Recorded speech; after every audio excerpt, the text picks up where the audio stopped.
Students, आज हम धातु रूप प्रकरण पढ़ने जा रहे हैं।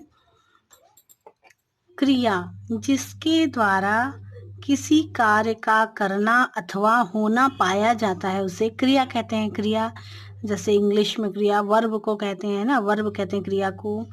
प्रयोग के अनुसार क्रियाओं में परिवर्तन होता है, अर्थात जो कार्य किया जाता है, जो भी होता है, जैसे जाना, आना, खाना, पीना, खेलना, ये सब क्रिया कहलाती है। तो जिसके द्वारा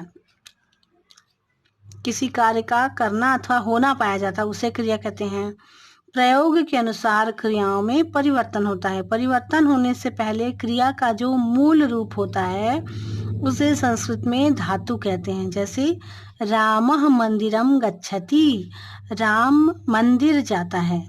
रामः मंदिरम गच्छति, इस वाक्य में गच्छति जो है वो जाता है, क्रिया के द्वारा जाने का कार्य हो रहा है ना।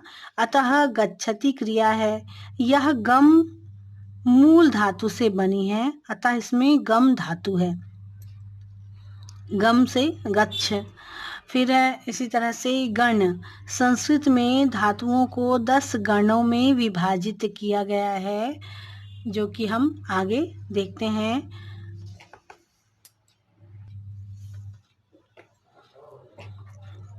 तो 10 गण जो हैं संस्कृत में, गणों का नाम यहाँ पर दिया है। और गण की प्रथम धातु भ्वादि गण, आधा भ और व में आ की मात्रा, भ्वादि गण, भवादि। तो इसका जो धातु है भू है।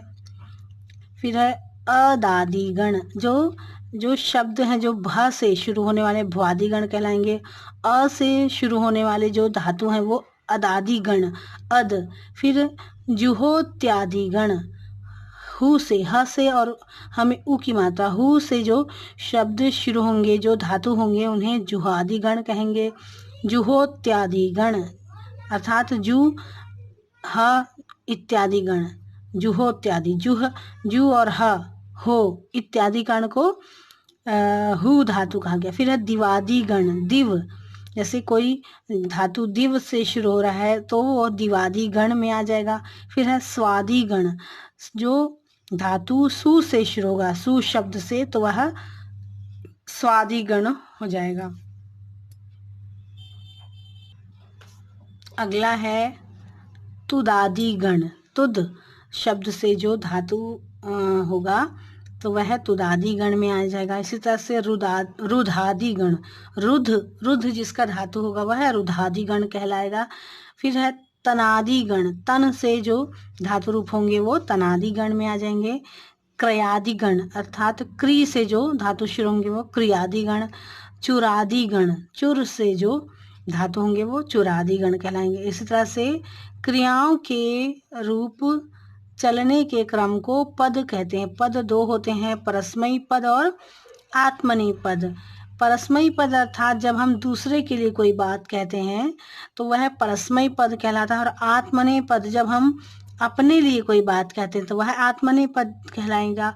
पद के अनुसार धातु भेद। पद के अनुसार धातुएं 3 प्रकार की होती हैं, परस्मयी पद, आत्मनेय पद और उभय पद। उभय पदी अर्थात परस्मयी पदी मतलब दूसरे के लिए, आत्मनेय पदी मतलब अपने लिए, और उभय पदी है जब हम दूसरे और अपने दोनों के लिए कहते हैं कोई बात तो ये उभय पदी में आ जाता है। ठीक है। फिर है अगला है लकार।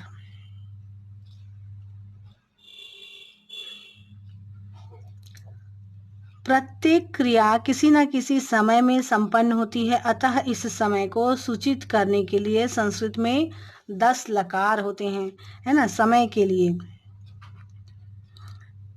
किसी क्रिया को सूचित करने के लिए, किसी क्रिया का समय बताने के लिए लकार होते हैं। जैसे कि इसमें है, पहला है लट लकार, फिर दूसरा है लिट लकार, तीसरा लुट लकार, चौथा लिट लकार, पांचवा लेट लकार, छठवां लोट लकार, सातवां लंग लकार, आठवां विधिलिंग लकार या आशीर्लिंग लकार। फिर है अगला है लुड लकार या और लिड लकार। इस तरह से आपको इन सारे जो लकार हैं इनके बारे में हम आगे बताएंगे। जैसे कि एक एक लकार को हम अभी परिभाषित करेंगे, तो ये हम अगली क्लास में देखेंगे। ठीक है।